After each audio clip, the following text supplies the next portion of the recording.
محمد خان صاحب, Dean Faculty of Humanities and Languages, Professor Qamar Irshad, Dean Faculty of Architecture and Acoustics,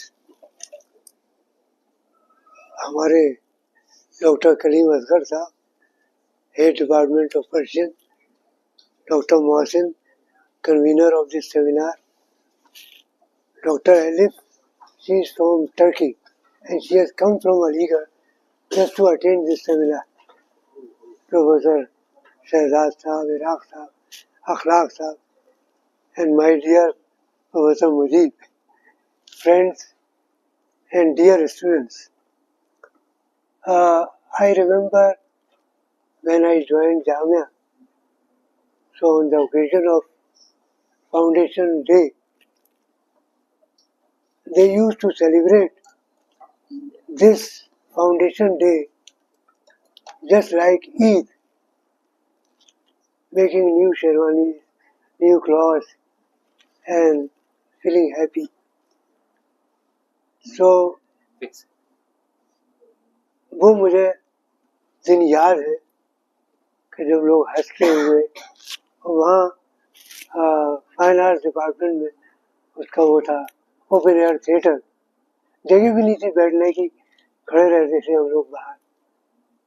تو ابھی جب 100 years کا celebration ہوا تو ایک مجلہ نکالا تھا جامعہ نے, میں نے بھی اس میں ایک مضمون لکھا. تو اتنا دور سفر کرنے کے بعد مجھے یہ لگا کہ جامعہ نے خانقاہی نظام کو فالو کیا. تو میرا ٹائٹل بھی وہی ہے کہ جامعہ نے ایک خانقاہی نظام کو فالو کیا, اور اس کی وجہ یہ تھی کہ علی گڑھ نے جب تحریک شروع ہوئی ایکٹ آف پارلیمنٹ کی 1920 میں, ان لوگوں نے اس سے دوری اختیار کی. جن خدشات کی طرف اقتدار صاحب نے 88 کے ایکٹ کے اشارہ کیا وہ ویژولائز کر رہے تھے 20 میں, اور انہوں نے کہا کہ جب ہم برٹش ایکٹ لے لیں گے تو ہم کو برٹش قوانین کو فالو کرنا ہوگا اور ہمارا تشخص جو ہے وہ ختم ہو جائے گا. تب یہ تحریک وہاں شروع ہوئی اور انہوں نے کہا کہ ہمیں یہ ایکٹ نہیں لینا چاہیے. تو جو سپریم کورٹ میں بھی مقدمہ ہے علی گڑھ کا, اور جو پارلیمنٹ میں بھی بحث ہوئی ہے, اس میں یہی 1920 کا ایکٹ جو ہے وہ علی گڑھ کے لیے بڑا ہرڈل ثابت ہوا, کیونکہ اس میں کہیں یہ مینشن نہیں ہے کہ you are a minority institution. تو جو سرکاری وکیل تھے انہوں نے یہ کہا کہ جو 1920 میں آپ نے قبول کیا اس میں کہاں ہے آپ نہیں ہیں. لہذا یہ تحریک تھی, اور جیسے کہ اقتدار صاحب نے کہا, مہاتما گاندھی, مولانا محمد علی, ڈاکٹر مختار احمد انصاری, حکیم اجمل خان, اور ان تمام لوگوں نے یہ طے کیا کہ ہمیں ایک ادارہ علیحدہ بنانا چاہیے جہاں ہم آزادی کے ساتھ اپنا تعلیمی نظام, اپنا نصاب اس میں قائم کر سکیں اور اسی کے تحت ہم اس کو پڑھائیں.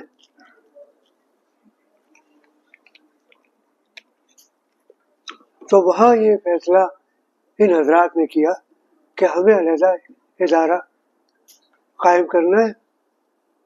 اس طریقے سے کہ صوفیہ نے ملوکیت کے قیام کے بعد, ہیریڈیٹی کنگشپ کے بعد اپنا سسٹم علیحدہ کر لیا, کیونکہ اور انہوں نے کہا کہ نہ ہم ان سے پیسہ لیں گے, نہ ہم ان کے نصاب کو اپنی مسلمانوں کے دور میں صوفیہ نے, ہمارا علیحدہ نصاب ہوگا, ہمارے علیحدہ اسکول ہوں گے, اور اس تحت ہم تعلیمی نظام بنے, اور وہ کامیاب رہے. ان کا اپنا ہندوستان جب آئے تو ان کا اپنا حساب تھا, ان کا اپنے اسکول تھے. ابھی ایک پیپر میں لکھ رہا ہوں, contribution of Sufi Deccan for the promotion of female education. تو صوفیہ نے جو خانقاہی نظام بنایا اس میں عورتیں بھی اس تعلیمی نظام کا حصہ رہیں, اور انہوں نے بھی پڑھا, انہوں نے بھی کام کیا. اور اسی لیے شیخ فرید الدین گنج شکر نے اپنے ملفوظات میں کہا کہ وہ راحت القلوب میں کہ میری بیٹی جو ہے بی بی شریفہ وہ اتنی قابل ہے کہ اگر اسلام میں خلافت عورت کو دینا الاؤ ہوتا تو میں اپنے بیٹوں یا اپنے مریضوں کے بجائے بی بی شریفہ کو اپنا خلیفہ مقرر کرتا. لیکن اس مثال کے علاوہ اگر آپ مدرسے معیزی, مدرسے علائی, مدرسے فیروز شاہ میں دیکھیں تو کوئی عورت کا نام ہے ہی نہیں کہ کسی عورت نے بھی ان مدارس میں تعلیم حاصل کی ہو. تو 12 سینچری سے لے کے 18 سینچری تک مدرسے میں عورت غائب ہے, لیکن صوفیہ نے عورتوں کو اپنے نظام کا حصہ بنایا. بالکل ایسا ہی جامعہ نے بھی کیا. علی گڑھ میں عورتیں نہیں تھیں شامل, گریٹا فلپس باؤم اور دوسری عورتیں اس کارواں میں شامل ہوئیں, علی گڑھ میں نہیں ہے. تو یہ مجھے لگا کہ خانقاہی نظام سے متاثر تھے, اور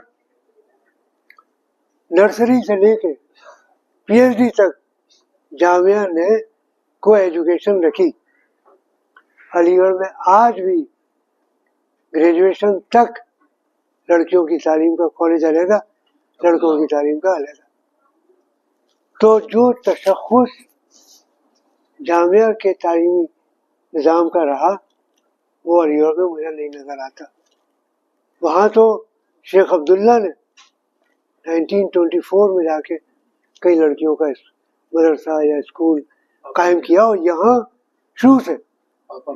ہاں, تو اس لحاظ سے صوفیہ نے عورتوں کو تعلیم کا حصہ بنایا اور جامعہ نے بھی تعلیم کا حصہ بنایا. یہ کافی سگنیچر کیمپین میرے زمانے میں چلے کہ صاحب لڑکیوں کا علیحدہ مدرسہ ہونا چاہیے, کو ایجوکیشن ختم کر دینی چاہیے, لیکن وہ لوگ کامیاب نہیں ہوئے. اور آج تک نرسری سے لے کے اگر آپ جائیں جامعہ کی نرسری سے لے کے پی ایچ ڈی تک جیسے کو ایجوکیشن. تو اور پھر جامعہ کا دیکھیے آگے بھی جامعہ نان الائن موومنٹ کا حصہ رہی دنیا میں, ملک بھی تھا نان الائن موومنٹ کا, اور ہم نے یاسر عرفات اور دوسرے ایسے لیڈرز جو نان الائن موومنٹ کے لیڈرز تھے وہ جامعہ آئے, ان کی تقریریں سنی, اور جب یاسر عرفات 1981 میں آئے جامعہ تو ان کی تقریر کا اردو ترجمہ پروفیسر فرحانہ نے کیا تھا. 85 تو ہاں ترجمہ کیا تھا. تو یہ جو کانشیسنیس ہے وہ مجھے علی گڑھ میں نہیں نظر آتی نان الائن موومنٹ کی. جس طریقے سے یہاں کے ٹیچرز, یہاں کے اسٹوڈنٹس نان الائن موومنٹ کا حصہ تھے. جہاں تک تہذیب اور ثقافت کا تعلق ہے, ابھی اقتدار صاحب نے جن لیڈرز کا نام لیا, ظاہر ہے ان کے جو احسانات ہیں جامعہ کے اوپر بڑی اہمیت کے حامل ہیں. لیکن جب میں آکسفورڈ گیا تو لوگوں نے مجھے دکھایا کہ ایک مکان جس میں سر سید رہے تھے, وہاں لکھا ہے باہر ایک پلیٹ لگی ہوئی ہے, sir said instead in this house from this date to that date. جب میں رامپور گیا تو میں نے کہا کہ مولانا محمد علی کا گھر کہاں ہے, تو انہوں نے کہا نہیں وہ تو بک گیا. اور اس کے بھی حصے ہو کے اب وہ شکل میں ہی نہیں رہا. اسی طریقے سے غالب بھی رامپور گئے اور ان کو بھی نواب صاحب نے ایک گھر دیا. تو میں نے کہا وہ حویلی کہاں ہے جس میں غالب رہے تھے؟ وہ بھی بک گیا. تو ہم ایک طرف تو ان لوگوں کے نام کو یاد کرتے ہیں اور ان کو ایک تشخص دیتے ہیں، لیکن ہم نے ان کی یادوں کو ختم کر دیا. تقریباً یہی مثال مجھے جامعہ میں بھی ملی اور یہی مثال مجھے علی گڑھ میں بھی ملی. جب حامد انصاری صاحب علی گڑھ کے وائس چانسلر تھے تو سر سید ہاؤس جو ہے از اے heritage monument, is a national heritage monument. ان کے گھر کے اندر حامد انصاری صاحب کے زمانے میں نظامی صاحب نے قرآن سینٹر بنا دیا. اب وہ قرآن سینٹر آپ لوگ بھی گئے ہوں گے، اس کی موجودگی میں سر سید کا گھر ایسا لگتا ہے کہ شاید یہ دفتر ہوگا قرآن سینٹر کا. سر سید نے آثار و صنادید لکھ دی اپنے بزرگوں کے آثار کو باقی رکھنے کے لیے، لیکن سر سید کے گھر کے ساتھ علی گڑھ نے زیادتی کی. میں نے ایک لیٹر لکھا حامد انصاری صاحب کو، وہ اخبار میں بھی چھپا کہ دس از این انجسٹس ود سر سید احمد خان. یہاں ایک لے کے ایک کانفرنس ہال تھا، آپ لوگوں نے بھی دیکھا ہوگا، اس کو مشیر صاحب نے ایڈورڈ سعید ہال بنایا. اس میں بڑی یادیں ہم لوگوں کی وابستہ تھیں. اسی میں ہم نے یاسر عرفات کو ریسیو کیا، اسی میں وہ ایکٹ کا جو مسودہ ہے اس پہ بہت بحثیں ہوئیں اور یہی وہ ایکٹ 1988 کا پیدا ہوا. وہ حال ہی ختم کر دیا گیا.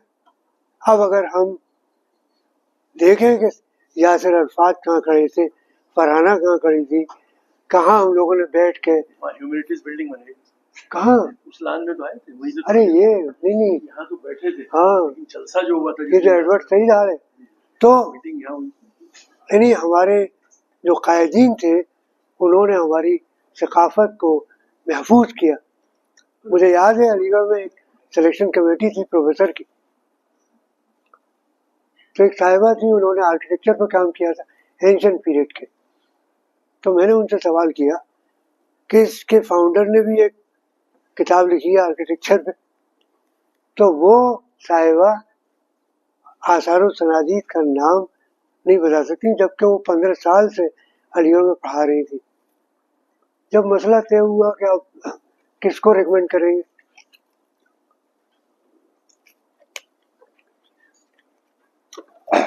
تو میں نے اور پروفیسر دیپک کمار نے کہا کہ ان کو تو ہم پروموٹ نہیں کریں گے because she doesn't know even the work of the founder of this university where she is teaching for 15 years. Vice chancellor صاحب نے اپنی مشکل بتائی تو ہم نے کر دیا، کیا کرتے، لیکن ہم نے کہا کہ نہیں، یہ بالکل ناانصافی ہے یونیورسٹی کے ساتھ. تو ہمارے اندر ایک جذبہ ہونا چاہیے کہ بھئی ہم جس یونیورسٹی میں سرو کر رہے ہیں اس کی تاریخ کو جانیں، اس سے واقف ہوں.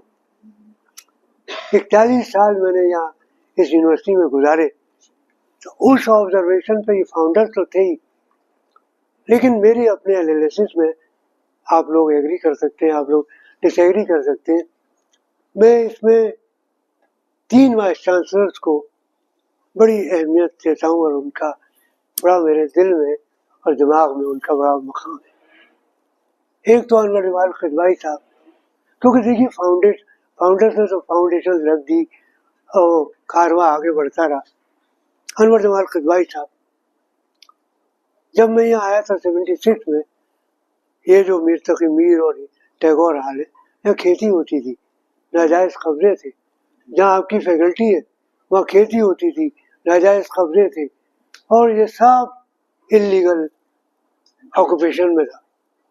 انور جمال قدوائی صاحب نے پوری جدوجہد کی اس کو ریکیپچر کرنے میں اور پورا کیمپس کی وہ شکل دے کے گئی.